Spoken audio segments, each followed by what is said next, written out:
Middle class family के लोग अक्सर ही जिस समय पर अपनी घिसे पिटी जिंदगी की वजह से तंग आ जाते हैं, उस समय पर वह बाहर घूमना, छोटी मोटी पार्टी कर लेना, जन्मदिन को सेलिब्रेट कर लेना, इन सब करके मौज मस्ती कर लेते हैं और वापस से अपने कामकाज में लग जाते हैं। पर क्या होता है, जिस समय पर एक सनकी सी महिला बोर हो जाती है अपनी घिसी पिटी जिंदगी से, एक ऐसी खौफनाक वारदात को अंजाम दे देती है, जानकर आप हिल जाएंगे, आपके पैरों तले से जमीन खिसक जाएगी। नमस्कार दोस्तों, स्वागत है आप सभी का एक बार फिर से बड़ी वारदात निकलकर सामने आ रही उत्तराखंड के पिथौरागढ़ से, जहां पर एक महिला की धूमधाम से शादी होती है। उसके पति के साथ में शादी होने जाने के पश्चात में महिला अपने ससुराल में रहना शुरू कर देती है। शादी से पहले ही महिला की हरकतें कुछ ठीक नहीं थी। अपने माता पिता की इच्छा के बिना ही वह अपने दोस्तों के साथ में पार्टी करने के लिए रातों रातों जाया करती थी। कोई 2 से 4 लड़के उसे उसके घर पर छोड़ने के लिए आया करते थे। जिस समय पर माता पिता अपनी बेटी की इन हरकतों से परेशान हो जाते हैं, आसपास के लोग उनके बारे में तरह तरह की बातें करने लगते हैं, तो वह पिता एक फैसला लेता है। फैसला ये होता है कि वह अपनी बेटी की शादी कर देगा, जिसके चलते शादी कर दी जाती है। शादी हो जाने के पश्चात में महिला कहाँ रुकने वाली थी,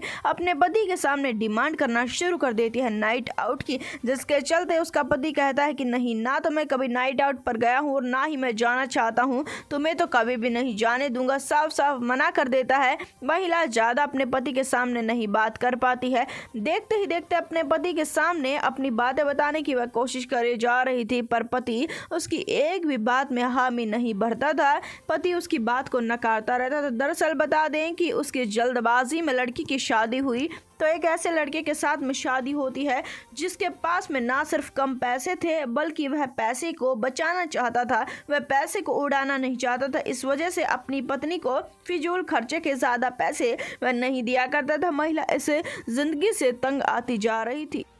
तो महिला आज उसका पति जब घर पर आता है, अपने पति को कहती है कि मैं इस घिसे पिटे ज़िंदगी से तंग आ गई हूँ, जिसके चलते उसका पति अपनी पत्नी को घुमाने के लिए लेकर जाता है और उसे लेकर जाता है मंदिरों के अंदर। तो महिला को काफ़ी गुस्सा आता है। वह कहती है कि मुझे यहाँ पर नहीं घूमना है, मुझे क्लब में लेकर चलो, जिसके चलते पति क्लब में लेकर जाने से साफ साफ मना कर देता है। महिला की डिमांड पति को समझ में नहीं आती थी। पति नहीं चाहता था कि आसपास के लोगों को उसकी पत्नी की करतूतों के बारे में पता लगे, जिसके चलते महिला करने वही लगती है जो कि शादी से पहले वह किया करती थी। अनजान लड़कों से फेसबुक के जरिए बात करना शुरू कर देती है और छुपते छुपाते अपने पति को ना बताते हुए रात में उनसे मिलने लगती है। एक दिन की बात है कि पड़ोस का एक आदमी उन्हें देख लेता है। उसके पति को सूचना दी जाती है और पति को अपनी पत्नी पर काफी ज्यादा गुस्सा आ जाता है, जिसके चलते वह अपनी पत्नी को समझाने की कोशिश कर रहा था कि अब तुम्हारी शादी मेरे साथ में हो चुकी है, अब तुम्हारी आगे की जिंदगी मेरे साथ में है,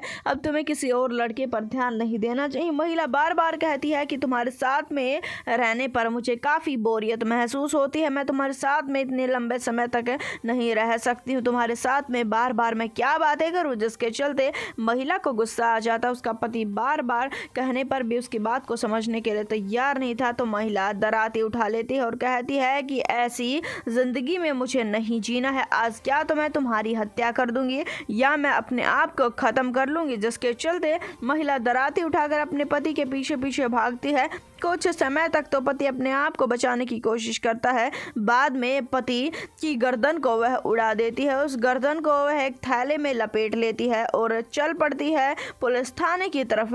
हैरान कर देने वाली बात तो यह है कि खून टपकती इस गर्दन को वह लेकर जाती है पुलिस थाने में और पुलिस वालों को यह गर्दन सौंप देती है और कहती है कि साहब, बिल्कुल भी मलाल नहीं है अपने पति की हत्या का, काफ़ी मज़ा आ रहा है ज़िंदगी में, काफ़ी समय के बाद में कुछ नया किया है, कुछ ऐसा किया है जिसमें मुझे काफ़ी दिलचस्पी थी, जिसके चलते पुलिस समझ जाती है कि महिला सन की प्रकार की है, वह कभी भी किसी और की भी हत्या कर सकती है, जिसके चलते उसे गिरफ्तार कर लिया जाता है। इस वारदात को जितना उसके उतना शेयर कर दे, पुलिस और गहनता से इस मामले की जाँच कर रही है।